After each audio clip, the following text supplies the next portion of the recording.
हिमाचल प्रदेश में नए मुख्यमंत्री के रूप में सुखबीर सिंह सुक्खू ने शपथ ले ली है और काफी कद्दावर नेता माने जाते हैं। हालांकि कांग्रेस को बड़ा संघर्ष करना पड़ा मुख्यमंत्री का चेहरा तय करने के लिए, लेकिन आखिरकार ये फैसला हुआ है। और कितने समय तक टिकता है, कितनी समय तक अंदरूनी कलह से कांग्रेस जूझती है या कंप्रोमाइज कर लेते हैं बाकी लीडर्स, जिनकी महत्वाकांक्षाएं मुख्यमंत्री का पद संभालने की रही हैं उनकी। और इसके अलावा एक सबसे इम्पोर्टेंट बात दोस्तों जो मैं यहाँ पर शेयर करना चाहता हूँ वो ये है कि कांग्रेस सरकार ने चुनाव से पहले अपने चुनाव घोषणा पत्र में एक बात कही थी कि वो पुरानी पेंशन स्कीम यानी ओपीएस की तरफ, ओल्ड पेंशन स्कीम की तरफ वापस लौटेगी। और वो सरकार का गठन होते ही, शपथ लेते ही कांग्रेस सरकार ने ये साफ कर दिया कि वो अपने वादे पर कायम रहेगी और ये स्कीम वापस लेकर के आएगी। तो निश्चित तौर पर तमाम जो पेंशन भोगी लोग हैं, और चाहे वो रिटायर हो चुके हैं या अभी सर्विस में हैं, उन सभी को निश्चित रूप से इससे फायदा होगा और उनके लिए अच्छी खबर है। लेकिन क्या ये राजकोष पर, यानी राज्य के जो खजाने हैं, राज्य का जो खजाना है, उस पर इसका बोझ नहीं पड़ेगा?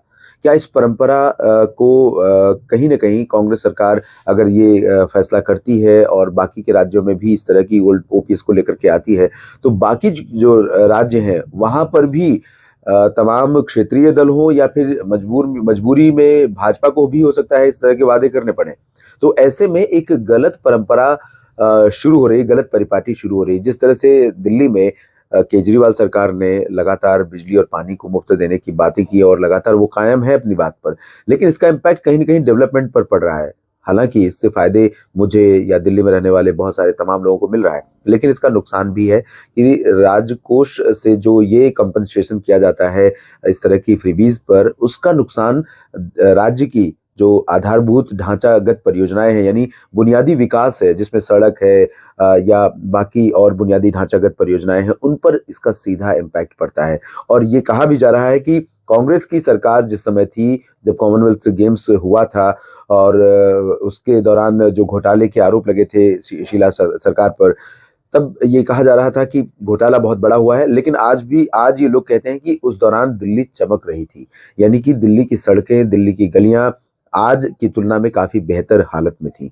तो आप अंदाज़ा लगाइए कि इस तरह उसका इम्पैक्ट कहीं न कहीं पड़ेगा। जब आप जो प्रायोरिटी है, प्राथमिकताएँ हैं सरकार की, वो जब पॉपुलर पॉलिटिक्स की तरफ मूव कर जाएँगी, तो ऐसी चीज़ों पर असर पड़ेगा। अब ये बहुत ही बड़ा बहस का विषय है। कुछ लोग कहते हैं कि आखिरकार जो मेजर पोर्शन है पॉपुलेशन का, मेजर संख्या है, उसको आखिरकार फ़ायदा हो रहा है और वो कह सकते हैं कि वंचित है बहुत सारी चीज़ों से। तो ये तय तय करना बड़ा मुश्किल है कि क्या सही है, क्या गलत है। लेकिन मेरा ये मानना है कि राज्य सरकारों को ऐसी फ्रीबीज़ की परंपराओं पर, ऐसी परंपराओं को बढ़ावा नहीं देना चाहिए, जिससे कि वास्तव में विकास, जो कि सभी लोगों के लिए फ़ायदे का सौदा होगा, उस पर असर पड़े।